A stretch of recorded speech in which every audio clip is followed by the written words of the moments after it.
Hi, Tom. Hey. Hi, guys. Hey. I wanted to talk about the role of a strong vagus nerve.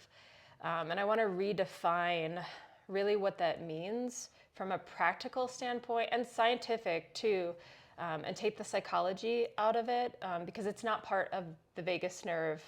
I think it is, there's a feedback loop, but just to redefine all of this terminology that we're hearing and talk a little bit about ways to strengthen the vagus nerve and how to go about it, but a short conversation.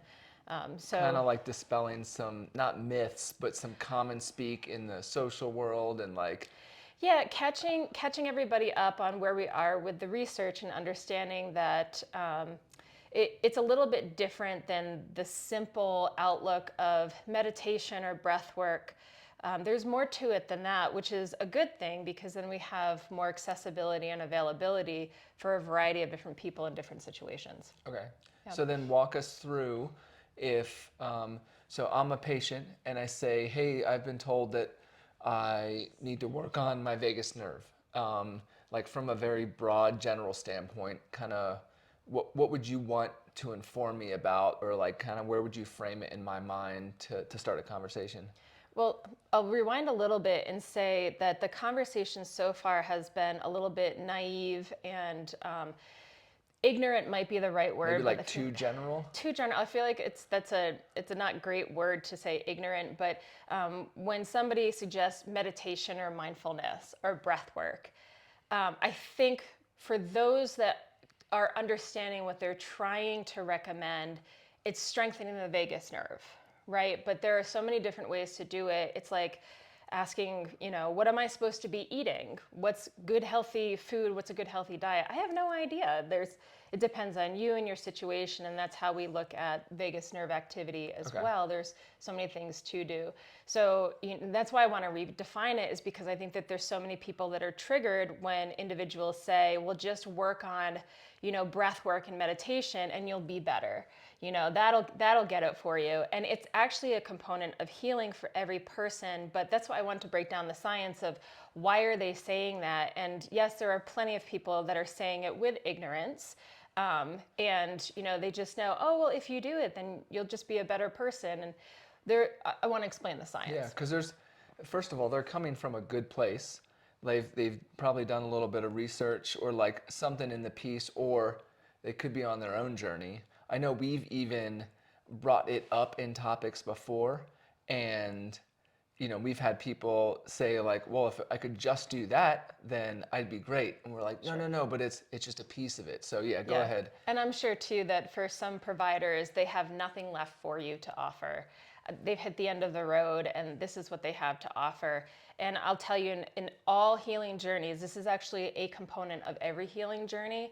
So it's something that we should all be talking about, but again, not in the sense of meditation and mindfulness, but hey, what's going on with your vagus nerve? What's it doing right now? Is it more in the dorsal freeze state, which is not the healthiest state? How's your ventral vagus? Is that strong enough to reduce the sympathetic tone?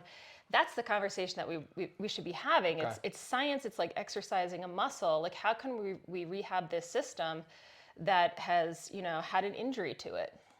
I like the muscle analogy as a quick sidebar, just because I'm thinking from like a strength and conditioning side, there are multiple ways to exercise a muscle. And if you've been doing something for long enough, maybe this will help people frame it, and it's not helped, then we might need to pivot or consider a different approach. Exactly. Okay. Exactly. And we can start off with the conversation of what do we mean by sympathetic, parasympathetic, and vagus nerve. And I'm not going to, I could talk for many days, not just This all is day, true. but many days about just the overall scheme of each one of those different pathways, how they play a role and how it's affected in each person and what you can do for it. But just in the general context, we talk so much about the sympathetics, right? This fight or flight response that people get into, that we forget about the role of the others. And what's really important to understand, and this is the takeaway that I want so many people that are just feel like, well, I'm struggling so much with the sympathetic part. I'm always in fight or flight. That system is managed through a braking system. So in other words, there's a brake that gets applied to your sympathetics responding and can control how much they're responding, and that is the parasympathetic or the vagus tone. So if you have an injury that happened or just inherently not as efficient, I don't like to use weaker because we can strengthen it though, if we're Yeah. talking the muscle analogy. But if your braking system is not strong, if you have not strengthened your parasympathetic or your vagus component, then you will not be able to slow down those sympathetic reactions. You will not be able to stop those sympathetic reactions. So that's why finding something to strengthen your vagus nerve is very important. And what's also important is we'll talk about some of the options to do it. And I always also like to tell people this is like a muscle or a joint or anything else. If you do so much work now on it, like say you sprain an ankle and you rehab it and you're back to sports and you're running in the mountains and you're doing all of these things, you can still fall and sprain that ankle again.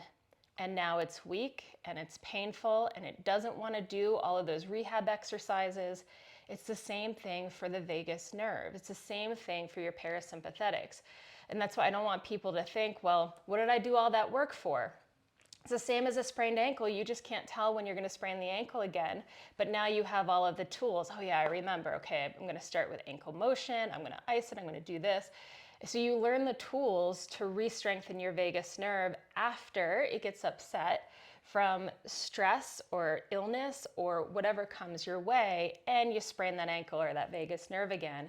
I just don't want people to think like there's shame or guilt in the fact that, oh, I thought I had this down. I thought I was in a more stable autonomic space. And it happens to us. Yeah. Things can happen. This is neurology. This is biology. This is not psychology. It's an electrical system. So Yeah. that needs to be rebuilt. Yeah, one thing I like that you're saying is I kind of like this idea of strengthening a nerve. And just to kind of frame it for people out there, we're not necessarily talking about like strengthening, like we know nerves don't strengthen, but like to give them some more words and vocab, kind of not necessarily tone, but like resilience, strengthen its capacity for resilience, to fire and function at its like full capacity. And then I forget if we were talking about this or if I read this, but I really liked I think we were talking about it. I really liked the idea of framing these setbacks as like a nervous system insult or injury. Yeah. Like it's not like you think about, we'll stay with your ankle sprain analogy, spraining an ankle, there's probably not a ton of guilt or shame in that. And you're not like, I'm a piece of shit, like I suck at this. Like, no, you just sprained your ankle, like light snow on the ground, you didn't see a little divot and it happened. So if we can kind of reset nervous system like setbacks as like an injury, like it didn't matter, it just happened. It's not because you did or didn't do enough Right. for it. Okay, is that kind of what you're getting at? Yeah, exactly. There's, it's a saying I say to people that I work with, don't should on yourself. There's no I should have or I could have. None of that. It's just something that happens to the nervous system. It's now the situation that you're in. And that's the thing, you can't prevent that perfect storm of, maybe it just happens to be the day that you're not feeling well, you're a little under the weather, you're super stressed at work, and boom, something happens to you, and the nervous system kind of needs to be rebooted basically. So it just happens. It's again not psychology. This is just a part of the system that works on like a breaker box, like an electrical panel. Like you have to start over. And as you said, it's really the efficiency of the firing through the nerve. So it is the strength of impulse. We can say that's what we need to strengthen. Okay. Yeah, I mean, sticking with the, like, the comparison between, like nerve function and like muscle or injury, I'm also kind of drawn to the idea of, what I hear you saying is like, hey, you have real high, like overactive sympathetics. Like we need to probably buffer by making parasympathetics like strong, not just trying to be like, calm your sympathetics down. And I think like if we're talking not psychological and we're talking physiological, I go right back into the body. And like literally where I start with somebody that has, I just think like reciprocal inhibition, like in the body. Like if I'm trying to find length, and whether it's like purely muscle or like nervous system, like flow capacity in the posterior chain, so like hamstring, sciatic nerve, any of that space, do I have them stretch that side or address that side? No. I usually start with some flossing, which is activation of that anterior side of the body, activation of the Exactly. quads to find calming down of the posterior chain. Right. So in this case, like, hey, like your sympathetics might be off the chart, like kooky right now. Let's look at the other stuff that we can do to kind of help pull you out of that. Am I with Yeah, you? yeah, the braking system analogy. So, and that's where you're not going to have a sympathetic problem unless your parasympathetics went first. Okay. So Your brakes are gone. parasympathetics. And that's where, and again, this is why I'd like to change the language, is because if you would like to control those autonomic responses, POTS, orthostatic intolerance, all of those things, or even, the vagus nerve controls inflammatory reactions in the body. It controls cytokine activity. So even if we're talking about mast cell issues, autoimmune pathologies that are out there, you need a strong braking system. You need a strong, specifically ventral vagal system. And that's what needs to be strengthened in order to, again, put the braking system on the sympathetic. So yes, you address something else. We're just so focused on calming the sympathetics. And calming that was a triggering word for me for a while, because I can remain very calm in very chaotic situations when my system is off the rails.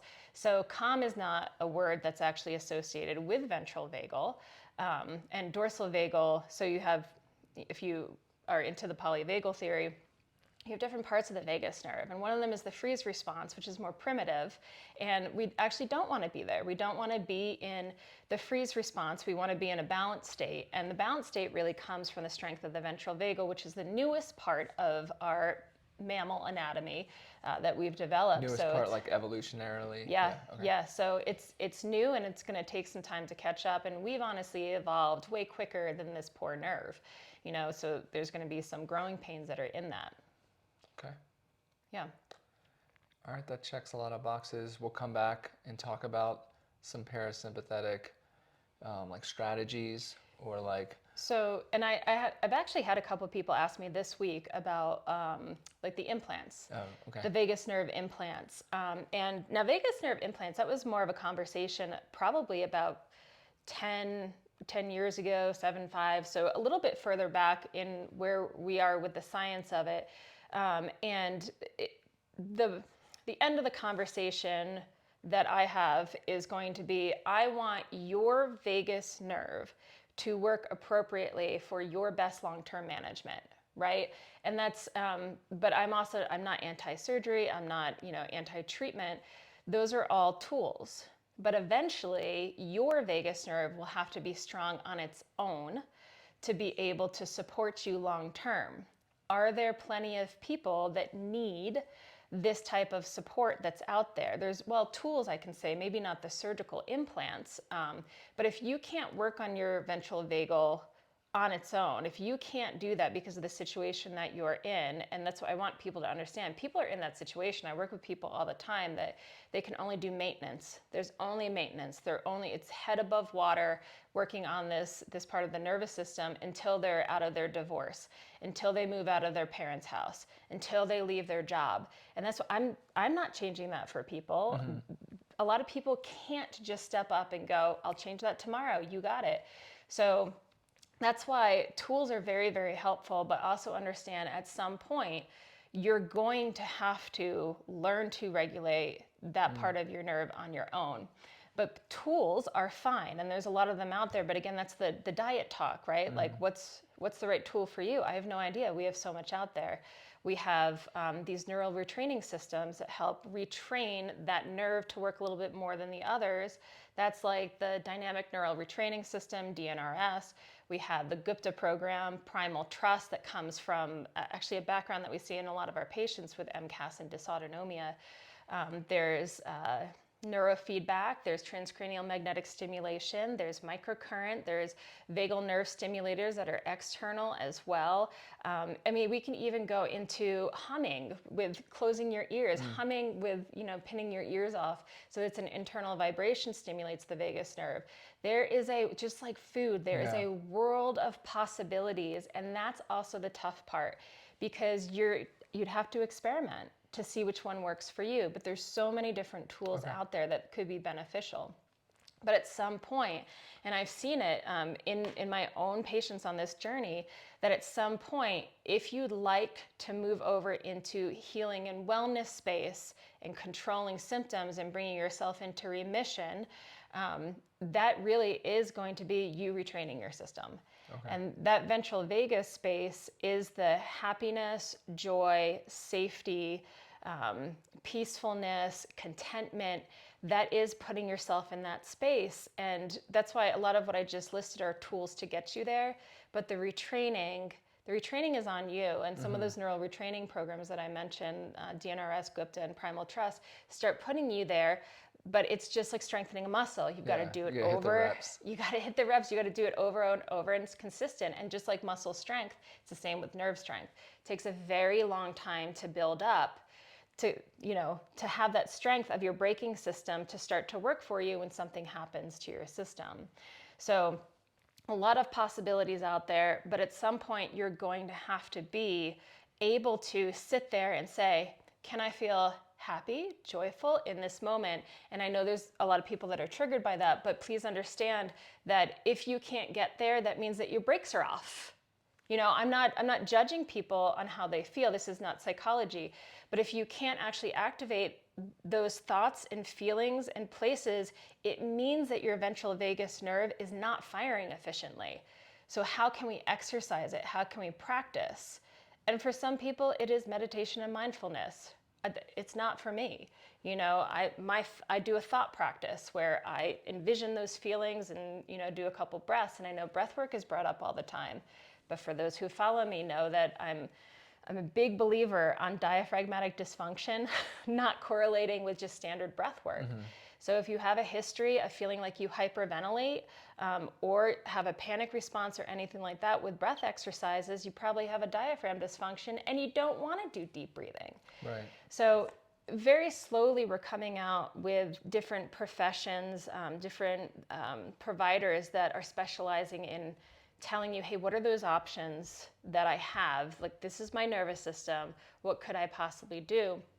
And it's really the quarterback system, because you can't possibly be trained in all of them, Sure. right? But you could try, though. Are you looking at me? Yeah. Don't look at me like that. You can't. It's impossible. It is impossible. I really would love to try, but it's impossible. And that's also the good thing, is that there's so many different options. Yeah.